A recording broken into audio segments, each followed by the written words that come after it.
सो शांतनु जी, मैं आपसे पूछना चाहूंगा कि म्यूचुअल फंड इंडस्ट्री का फ्यूचर क्या है, प्लस नए लोगों के लिए इस इंडस्ट्री में बिजनेस करने का स्कोप क्या है?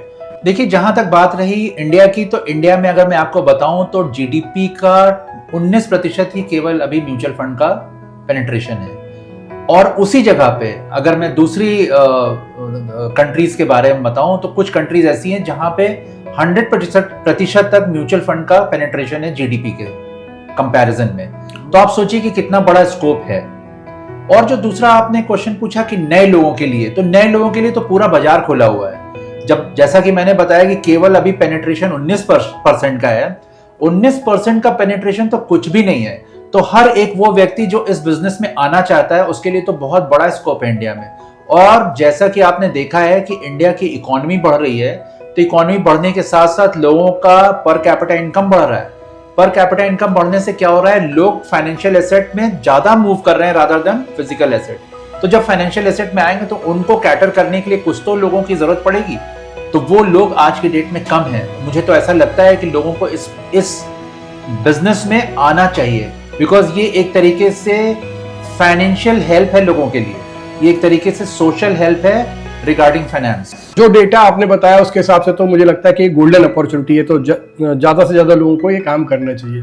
सो शांतनु जी, मेरा एक और सवाल है आपसे कि अगर कोई व्यक्ति म्यूचुअल फंड डिस्ट्रीब्यूशन का काम करना चाहता है और वो डिले कर रहा है, किसी भी रीजन से डिले हो रहा है उससे, तो इसमें उसका क्या लॉस है?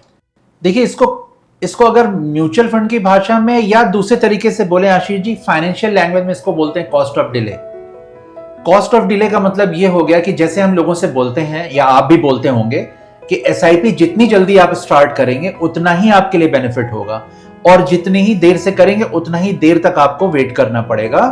उसी तरीके से जितना जल्दी आप इस बिजनेस में उतरेंगे उतना ही आपके लिए अपॉर्चुनिटी बढ़ेगी, क्योंकि बहुत से लोग इस बिजनेस में अब उतरना शुरू कर चुके हैं। तो जितना आप लेट करेंगे उतने ही लोगों से आप दूर होते जाएंगे, और जितना दूर होंगे जो अंदर घुसेंगे वो उन लोगों से कनेक्ट में आ जाएंगे। तो आपके ऐसा नहीं है कि आप जब घुसेंगे आपके लिए अपॉर्चुनिटी नहीं रहेगी, लेकिन वो जो डिले है वो आपको दोबारा नहीं मिलेगा। इसलिए मुझे लगता है कि एसआईपी की तरह से लोगों को भी इस बिजनेस में कॉस्ट ऑफ डिले का एकदम ध्यान में रखना चाहिए कि जिस तरह से एसआईपी में कॉस्ट ऑफ डिले होता है, उसी तरीके से इसमें एंटर करने का भी एक कॉस्ट ऑफ डिले है। बहुत ही अच्छे से समझाया शांतनु जी। सो एक नया बंदा आपके हिसाब से अगर 2-3 साल अच्छे से मेहनत करे तो कितना पैसा अर्न कर सकता है?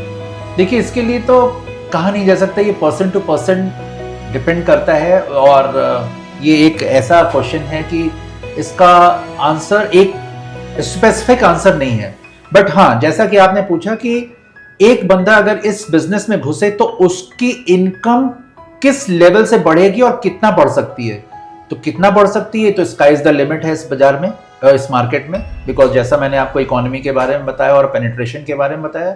दूसरा, हाँ, अगर मैं एक एवरेज की बात करूं तो इस मार्केट में अगर आप आते हैं और अच्छे से डिसिप्लिन के साथ 4 से 5 साल अच्छे से इस बाजार को देते हैं, तो आपका जो एसेट अंडर मैनेजमेंट जिसको हम लोग एयूएम बोलते हैं, वो कम से कम 6 से 7 करोड़ आप बना सकते हो।